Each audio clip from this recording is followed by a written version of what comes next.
राधे राधे। कैसे हैं आप सब। आज हम रमायकाशी व्रत कथा का श्रवण करेंगे। युधिष्ठिर ने पूछा, जनार्दन, मुझ पर आपका स्नेह है, अतः कृपा करके बताइए, कार्तिक के कृष्ण पक्ष में कौन सी एकादशी होती है। भगवान श्री कृष्ण बोले, हे राजन, कार्तिक के कृष्ण पक्ष में जो परम कल्याणमयी एकादशी होती है वह रमा के नाम से विख्यात है। रमा परम उत्तम और बड़े बड़े पापों को हरने वाली है। पूर्व काल में मुचुकुंद नाम से विख्यात एक राजा हो चुके हैं, जो भगवान श्री विष्णु के भक्त और सत्य प्रतिज्ञ थे।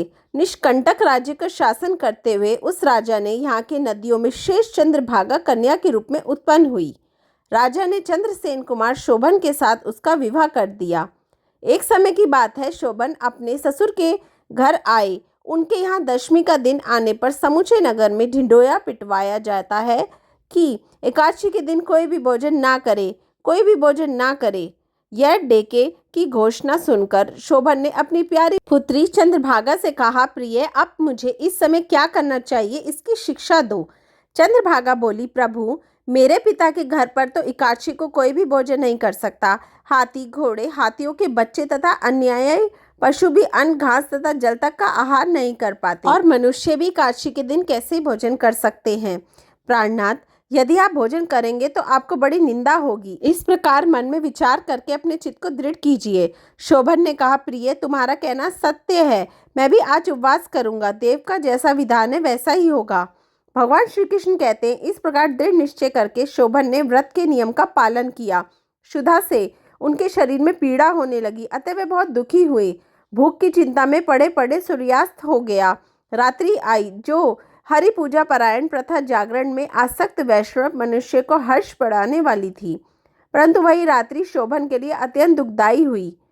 सूर्योदय होते होते उनका प्राणांत हो गया। राजा मुचुकुंद ने राजोचित काष्ठों से शोभन का दाह संस्कार कराया। चंद्रभागा पति का पारलौकिक कर्म करके पिता के ही घर पर रहने लगी।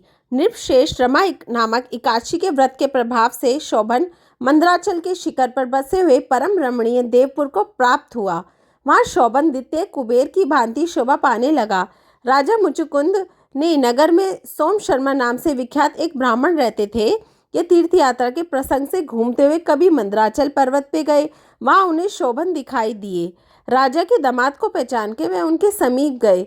शोभन भी उस समय द्विज श्रेष्ठ सोम शर्मा को आया जान शीघ्र ही आसन से उठकर खड़े हो गए और उन्हें प्रणाम किया। फिर कर्मशः अपने वशुर राजा मुचुकुंद का, प्रिय पत्री चंद्रभागा का तथा समस्त नगर का कुशल समाचार पूछा। सोम शर्मा ने कहा, हे राजन, वहाँ सबकी कुशल है। यहाँ तो अद्भुत आश्चर्य की बात है, ऐसा सुंदर और विचित्र नगर तो कहीं किसी ने भी नहीं देखा होगा। बताओ तो सही, तुम्हें इस नगर की प्राप्ति कैसे हुई। शोभन बोले, द्विजेंद्र, कार्तिक के कृष्ण पक्ष में जो रमा नामक एकादशी होती है, उसी का व्रत करने से मुझे ऐसे नगर की प्राप्ति हुई। हे ब्राह्मण, मैंने श्रद्धाहीन होकर इस उत्तम व्रत का अनुष्ठान किया था, इसलिए मैं ऐसा मानता हूँ कि यह नगर सदा स्थिर रहने वाला नहीं है। आप मुचुकुंद की सुंदर कन्या चंद्रभागा से ये सारा वृतांत कहिएगा। शोभन की बात सुन के सोम शर्मा ब्राह्मण मुचुकुंदपुर में गए और वहां चंद्रभागा के सामने उन्होंने सारा वृतांत कह सुनाया। सोम शर्मा बोले, शुभे, मैंने तुम्हारे पति को प्रत्यक्ष देखा है तथा इंद्रपुरी के समान उनके दुर्दर्श नगर का भी अवलोकन किया है। वह उसे अस्थिर बतलाते थे, तुम उसको स्थिर बनाओगे। चंद्रभागा ने कहा, हे ब्राह्मण, मेरे मन में पति के दर्शन की लालसा लगी हुई है, आप मुझे वहां लेकर चलिए। मैं अपने व्रत के पुण्य से उस नगर को स्थिर बनाऊंगी। भगवान श्री कृष्ण कहते हैं, हे राजन, चंद्रभागा की बात सुन के सोम शर्मा उसे साथ ले मंदराचल पर्वत के निकट वामदेव मुनि के आश्रम पे गए। वहां ऋषि के मंत्र की शक्ति तथा एकादशी सेवन के प्रभाव से चंद्रभागा का शरीर दिव्य हो गया तथा उसने दिव्य गति प्राप्त कर ली।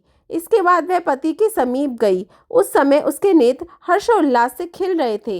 अपनी प्रिय पत्नी को आई देख शोभन को बड़ी प्रसन्नता हुई। उन्होंने उसे बुलाकर अपने वाम भाग में सिंहासन पर बिठाया। तदंतर चंद्रभागा ने हर्ष में भरकर अपने प्रियतम से यह वचन कहा, हे नाथ, मैं हित की बात कहती हूँ, सुने।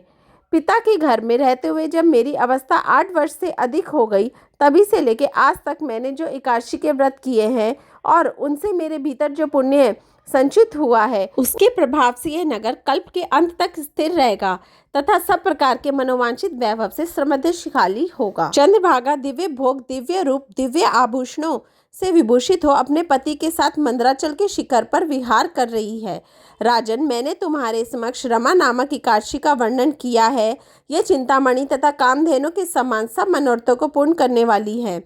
मैंने दोनों पक्षों के एकादशी व्रतों का पाप नाशक माहात्म्य बताया है।